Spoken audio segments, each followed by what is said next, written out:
Hindi classes में आप सभी का स्वागत है। हम पढ़ रहे थे रीतिकाल के प्रमुख कवि, जिनमें हमने केशवदास जी का अध्ययन कर लिया है और आज हम चर्चा करेंगे मतीराम और भूषण पर। मतीराम रीतिकाल के प्रमुख कवियों में हैं तथा ये प्रसिद्ध कवि भूषण और चिंतामणि के भाई भी कहे जाते हैं। डॉक्टर नगेंद्र ने इनका जन्म 1604 ईस्वी के आसपास माना है।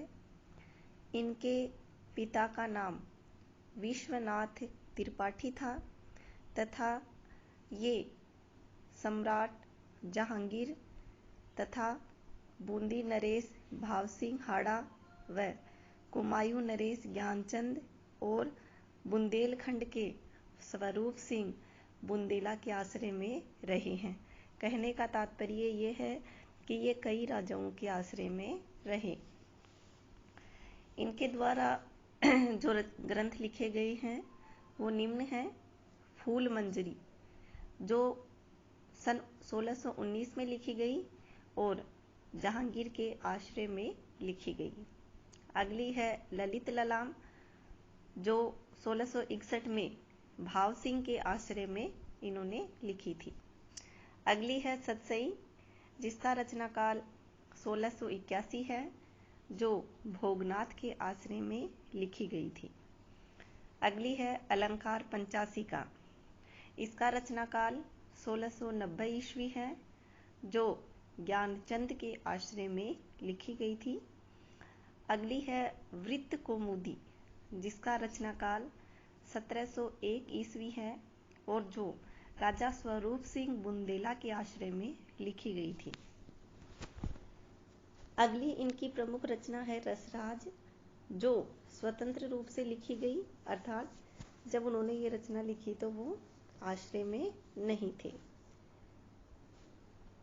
रीति ग्रंथों की दृष्टि से इनकी उत्कृष्ट रचनाएं हैं रसराज और ललित ललाम। आचार्य रामचंद्र शुक्ल के अनुसार रस और अलंकार की शिक्षा में इनका उपयोग बराबर चलता आया है। रसराज में श्रृंगार रस एवं नायिका भेद का विवेचन, भानुदत्त की रस मंजरी और रहीम का जो ग्रंथ है बरवे नायिका भेद, उसके आधार पर किया गया है। पहले दोहे में लक्षण देकर फिर कवित और सवैये के सरस उदाहरण इसमें दिए गए हैं। इनकी भाषा की प्रशंसा में आचार्य रामचंद्र शुक्ल ने लिखा है कि रीतिकाल के प्रतिनिधि कवियों में पद्माकर को छोड़ और किसी कवि में मतीराम की सी चलती सरल भाषा और सरल व्यंजना नहीं मिलती। उनकी भाषा में नाद और सौंदर्य भी विद्यमान है। ये बात शुक्ल जी ने उनकी भाषा की प्रशंसा करते हुए कही है। मतीराम की कविता में न तो भावों की कृत्रिमता है और न ही भाषा शब्दाडंबरों से पूरी तरह से मुक्त है। केवल आनुप्रासिकता के लिए अशक्त शब्दों की भर्ती इन्होंने नहीं की। तूर की कौड़ी लाने के फेर में भी वे नहीं पड़े, इसलिए उन्होंने नायिका के विरह ताप का वैसा वर्णन नहीं किया है जैसा कि बिहारी ने वर्णन करके उसे मजाक की हद तक पहुंचा दिया था। रसराज और ललित ललाम अपने विषय के अनुपम ग्रंथ हैं। ललित ललाम में अलंकारों के उदाहरण बहुत सरस एवं स्पष्ट हैं। मतीराम सतसई के दोहे भी बिहारी सतसई की टक्कर के हैं, अर्थात बिहारी सतसई में जैसे दोहे हैं वैसे ही किसमें हैं, मतीराम सतसई में। उनके दोहों को लोग भ्रमवश बिहारी का दोहा भी समझ बैठते हैं, क्योंकि ये दोहे बिहारी सतसई के दोहों से किसी भी भांति कम नहीं है। जैसे एक दोहा यहाँ हम देखें तो, कुंदन को रंग फीको लागे, झलके अति अंगनी चारू गोराई। इस दोहे को देखने में हमें बिहारी के दोहों का एहसास होता है।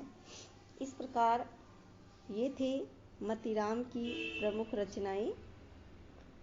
और अब हम चलते हैं कवि भूषण पर और उन पर थोड़ी चर्चा कर लेते हैं। भूषण छत्रपति शिवाजी और पन्ना के राजा छत्रसाल बुंदेला के आश्रय में रहने वाले ऐसे रीतिकालीन कवि हैं जिन्होंने वीर रस की कविताएं लिखकर अपूर्व ख्याति प्राप्त की। चित्रकूट के राजा रुद्र शाह सोलंकी ने इन्हें भूषण की उपाधि दी थी और तब से ये इस नाम से इतने प्रसिद्ध हुए कि इनका वास्तविक नाम ही किसी को नहीं पता।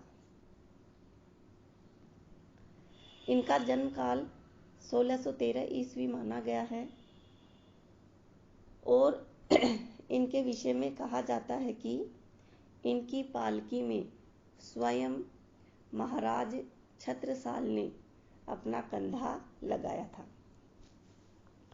भूषण ने जिन दो नायकों को अपने वीर काव्य का विषय बनाया वे अन्याय दमन में तत्पर थे, हिंदू धर्म के संरक्षक थे। ये दो इतिहास प्रसिद्ध वीर महाराज शिवाजी एवं छत्रसाल बुंदेला थे। उनके द्वारा वर्णित प्रशस्तियां रीतिकाल के अन्य कवियों जैसी झूठी खुशामद सी नहीं है, अपितु भूषण के उद्गार सारी जनता के हृदय की संपत्ति बन गई। आचार्य शुक्ल ने इनकी प्रशंसा में लिखा है कि इन दो वीरों का जिस उत्साह के साथ सारी हिंदू जनता स्मरण करती है, उसी की व्यंजना भूषण ने की है। वे हिंदू जाति के प्रतिनिधि कवि हैं। अर्थात शुक्ल जी ने भूषण को हिंदू जाति का प्रतिनिधि कवि कहा है। भूषण ने शिवराज भूषण और शिवा बावनी की रचना महाराज शिवाजी के आश्रय में रहकर की। इनमें शिवराज भूषण है वो अलंकार ग्रंथ है जिसमें 105 अलंकारों के लक्षण और उदाहरण जयदेव द्वारा रचित चंद्रालोक के आधार पर दिए गए हैं। अलंकारों के लक्षण दोहों में तथा उदाहरण कवित्त सवैयों में दिए गए हैं। उदाहरण कहीं कहीं लक्षण के अनुरूप नहीं है।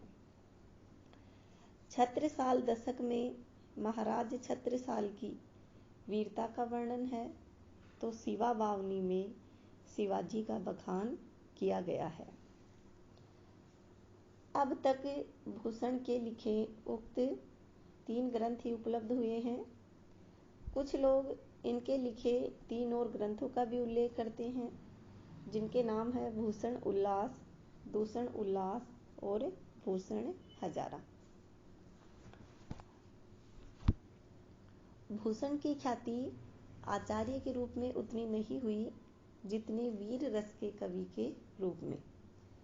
युग धर्म के अनुरूप उन्होंने अलंकार विषय ग्रंथ अवश्य लिखे, फिर भी मूलतः वे ओजस्वी कवि ही माने जाते हैं। उनकी भाषा ओजपूर्ण है तो किंतु वह अव्यवस्थित है। उनकी कविता में राष्ट्रीयता विद्यमान है। वे भारतीय संस्कृति के रक्षकों की प्रशंसा में छंद लिखने वाले कवि के रूप में समग्र यानी संपूर्ण हिंदू जनता के द्वारा सराहे गए हैं। इस प्रकार आज इस वीडियो में हमने रीतिकाल के दो प्रमुख कवि मतीराम और भूषण के बारे में चर्चा की है। अगले वीडियो में हम और कवियों पर भी चर्चा करेंगे। धन्यवाद।